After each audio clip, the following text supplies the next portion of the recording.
तो हम आ चुके हैं एक न्यू वीडियो लेकर आपके लिए जो मोस्ट इम्पोर्टेंट है मैराथन, ठीक है, क्लास 12 से रिलेटेड है। तो बच्चों उनकी जो एग्ज़ाम हो चुके हैं उनके लिए तो चलो उनका एग्ज़ाम तो हो चुका है, लेकिन जो बच्चे अभी पढ़ रहे हैं उनके लिए भी है, और जिनको अभी पढ़ना है जैसे कि उनका तो एग्ज़ाम हो चुका है, ठीक है, 23 डेट को। बट अब जो है आगे भी एग्ज़ाम के रिलेटेड से हम लेकर आए हैं आपके लिए, ठीक है। सिद्ध कीजिए कि वास्तविक संख्याओं का समुच्चय कैपिटल आर में कैपिटल आर में कैपिटल आर, ठीक है। यहाँ पे ए कॉमा बी है, ए लेस देन इक्वल, ठीक है। आपके पास ये क्वेश्चन है, ठीक है। परिभाषित है कि संबंध ना तो स्वतुल्य, ना सममित, ना संक्रामक, ठीक है। तो आप जानते हैं चैप्टर नंबर फर्स्ट से ही है, बट इतना समझना चाहिए कि कैसे करना है हमें, ठीक है, तरीका आना चाहिए। समझ तो गए होंगे ना। तो देखिए बच्चों इसको कैसे सॉल्व करते हैं। वास्तविक संख्याओं का समुच्चय दिया है, ठीक है, दिया है वास्तविक संख्याओं का समुच्चय,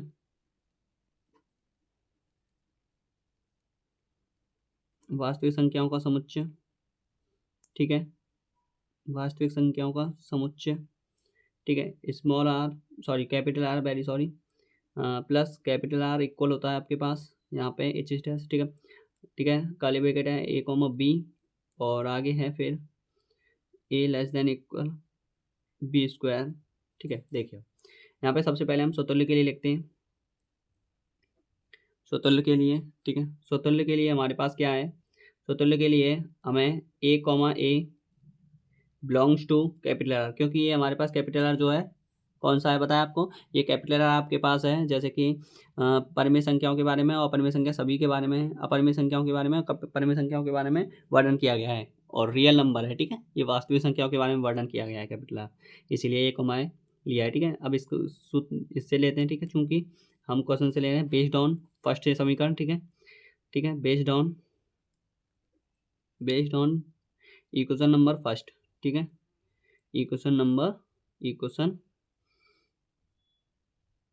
इक्वेशन, ठीक है, ई क्यू ई है, ठीक है भाई। देखिए इक्वेशन नंबर फर्स्ट, ओके।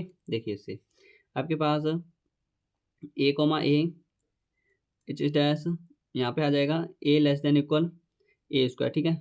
अब देखिए आप ए जो है क्या ए के बराबर आ सकता है, लेकिन क्या ए से छोटा आ सकता है, कोई वैल्यू रख के देखते हैं। जैसे कि हम -1 रख के देखते हैं, -1 लेस देन इक्वल -1 का स्क्वायर, ठीक है। अब देखिए यहाँ पे जहाँ हमने ए लिया था, ठीक है, तो 1 माइनस का लेस देन इक्वल 1 का, -1 का स्क्वायर करोगे तो 1 आएगा, ठीक है। तो 1 से ये छोटा भी है, 1 के बराबर है, चलिए ये तो हो जाएगा सेटिस्फाइड। बट क्या ये सेटिस्फाइड हो सकता है, जैसे कि यहाँ पे अब -1 था, ठीक है, ए इक्वल -1 लिया था तुमने, ठीक है, ये तो चल जाएगा, ठीक है। अभी दूसरा देखते हैं, स्वतुल्य ना करने के लिए हमें कोई ऐसा उदाहरण देना है, ठीक है। जैसे कि हम लेते हैं यहाँ पे हम ले लेते हैं जैसे कि 5 ले लेते हैं, ठीक है, कोई भी 1 ले लेते हैं, या ठीक है 5 ले लेते हैं, ठीक है। तो लेस देन इक्वल, ठीक है, यहाँ पे आ जाएगा -5 ले लीजिए या 5 ले लीजिए, ठीक है। जैसे कि 5 ले रहे हैं तो 5 का, लेकिन 5/2 लीजिए आप, क्या लीजिए 5/2 लीजिए, 5/2, हाँ ये करेक्ट रहेगा आपके लिए, ठीक है। इससे आप सॉल्व करके देखिए। अब यहाँ पे देखिए 5/2 लेस देन इक्वल यहाँ पे 25/4, ठीक है। अब 25/4 का तुम जैसे कि आप इससे डिवाइड करोगे ना तो ये छोटा वैल्यू आएगा इससे, ठीक है। तो ये बड़ा हो गया, 2 से इसमें डिवाइड करोगे ये 2.5 गुना आ जाएगा, ये 4 से डिवाइड करोगे तो ये इससे क्या हो जाएगा, छोटा वैल्यू आएगा, ठीक है, अगर माइनस के साइन में हुआ था, ठीक है। देखिए आगे आगे देखते हैं। तो अतः यह स्वतुल्य नहीं है, आप यहाँ पे भी कह सकते थे, इसलिए ये इक्वेशन नहीं होगी। जैसे कि आपके पास ए जो है, क्या ए का मान जो ए स्क्वायर की वैल्यू से बराबर होगा, बराबर हो सकता है, लेकिन उसके उससे छोटा उससे बड़ा हो सकता है, ठीक है। ये वैल्यू उससे बड़ा हो सकता है क्योंकि ए का वैल्यू एक समान होता है, जैसे कि हमने जस्ट यहाँ पे रखा था ना ए बराबर -1 लेने पर, तो -1 इसके बराबर तो सेटिस्फाइड हो गया, लेकिन क्या ये -1 जो है वो ए के बराबर आना चाहिए, ठीक है। तो ये इसीलिए क्या हो जाएगा, स्वतुल्य नहीं होगा, नहीं होगा, ठीक है। आगे देखिए, अब स्वतुल्य हो गया, सममित के लिए देखते हैं।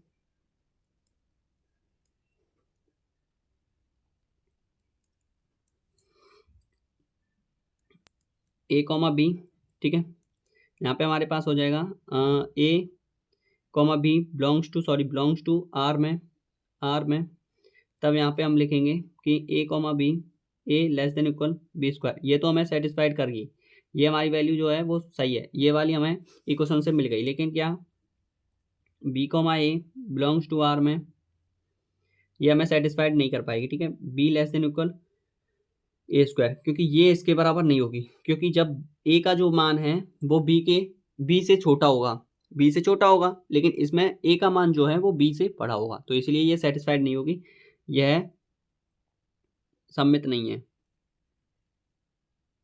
यह सम्मित नहीं है, ठीक है। यह सम्मित नहीं होगी, यह सम्मित नहीं होगा। आगे देखिए, संक्रामक के लिए थोड़ा दिमाग से ही किया जाएगा, ऐसा नहीं कि जो भी आ रहा है मन में चल दिया, नहीं, ऐसा नहीं करना है, ठीक है बच्चों, ध्यान से करना होता है। संक्रामक के लिए हम देख रहे हैं कि संक्रामक के लिए a comma b belongs to R में, तब a less than equal b square, ये तो हमारे पास सत्य है, ये बात हमारे पास प्रूव हो चुकी है, ठीक है। इस क्लियर का हम इससे शॉर्टेज कर देते हैं, जैसे कि ये प्रूफ है, ठीक है। सेकेंड, हम B comma C belongs to R में, ठीक है, बिलोंग्स टू आर में, तो B less than equal C square, ये भी हमारे पास सत्य हो जाएगी, ये भी बात सही है, ठीक है। एक और देखते हैं, ठीक है, बी के लिए तो हो गया, सी के लिए देखिए, यहीं पे देख लीजिए आप, ठीक है। सी के लिए C comma A belongs to R में, तो C less than equal A square, लेकिन ये प्रूव नहीं होगी इसके बराबर, ठीक है, ये प्रूव नहीं होगी, ठीक है। तो यह क्या है, संक्रामक नहीं है, ये इसके बराबर नहीं होगी, जहाँ ए का मान बी से छोटा है, बी का मान सी से छोटा है, लेकिन सी का मान ए से छोटा थोड़ी हो जाएगा, क्योंकि सी का मान उससे बड़ा होगा। समझ में आ रहा है? जैसे कि यहाँ पे 1 लीजिए, आप वैल्यू रख के देख लेना, इसकी जगह पे -1 रखना, 1 रखना है इसकी जगह, बी की जगह पर, और सी की जगह पर -2 रख के देखना, ठीक है, हो जाएगा सेटिस्फाइड। मतलब -1 यहाँ पे आपको -2 रखना है, यहाँ 1 रखना है, और यहाँ -1 रखना है, ठीक है। संक्रामक नहीं है, नहीं है, ठीक है। अतः यह सिद्ध है, अतः यह सिद्ध है, ठीक है। देखिए आगे, सेकंड क्वेश्चन आपका इंटीग्रेशन का है, ठीक है। तो देखते हैं इसको, इट्स अ मोस्ट इंपॉर्टेंट है, ठीक है बच्चों, ये वाला भले ही छोटा सा है लेकिन कमाल का है ये, ठीक है।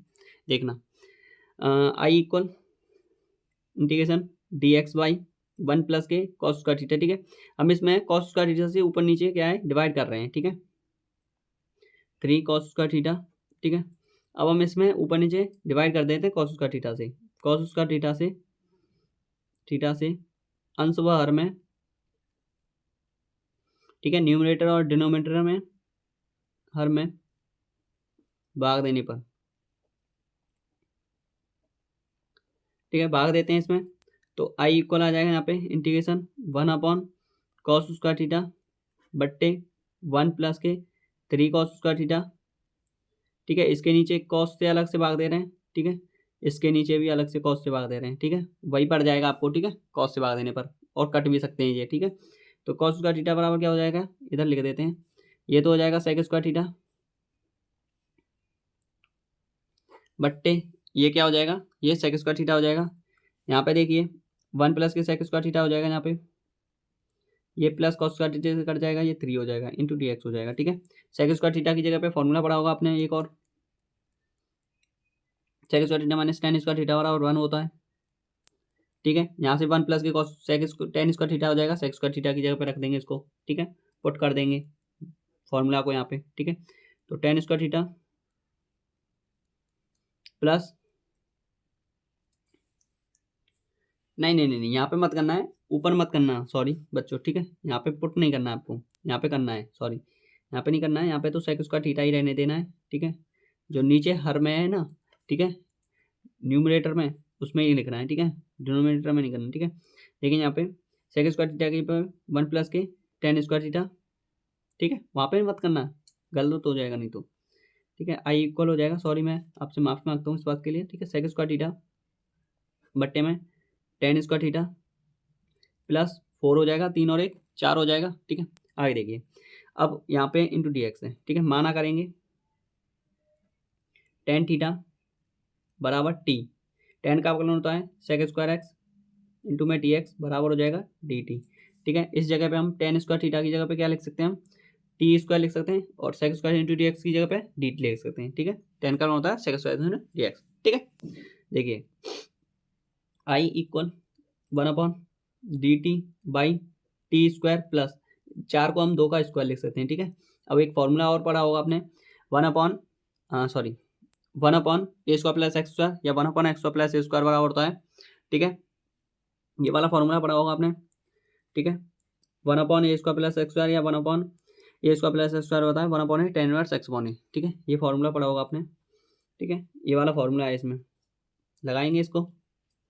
ठीक है, ठीक है, ये वाला फॉर्मूला है 1 अपॉन एक्स स्क्वायर, आप समझ जाना, यहाँ पे इंटीग्रेशन है। ठीक है, एक्स स्क्वायर प्लस ए स्क्वायर इंटू डी एक्स बराबर होता है 1 अपॉन एक्स स्क्वायर प्लस ए स्क्वायर इक्वल होता है इंटू डी एक्स इक्वल होता है 1 अपॉन ए टेन इनवर्स एक्स अपॉन ए प्लस सी। ये वाला फॉर्मेट है। ठीक है, देखिए यहाँ पे आई इक्वल हो जाएगा, यहाँ पे 1 अपॉन ए की जगह पे आपके पास 2 दे रखा है, 2 रखेंगे, 1 अपॉन ए टेन इनवर्स एक्स की जगह पर टी है अपॉन ए प्लस सी, टी की जगह पे रख दीजिए आप वैल्यू 1/2 टेन इनवर्स, टी की जगह पे आपके पास 10x है तो 10x/2 प्लस सी। ठीक है, ये आंसर है इसका। ठीक है बच्चों, आगे देखिए थर्ड क्वेश्चन देखिए बच्चों। ठीक है, हो गया ये क्वेश्चन। ठीक है, देखिए थर्ड, समतल है आपके पास x minus 2y plus 2z equal होता है 1, 2y plus y plus z equal होता है 3 के बीच कौन बताना है। ठीक है, आंसर देखिए इसका सूत्र होता है समतल का। ठीक है, समतल के बीच कौन का फॉर्मूला होता है, समतल के बीच का कोण इक्वल होता है हमारे पास, समतल के बीच का कोण इक्वल होता है हमारे पास। ठीक है, देखिए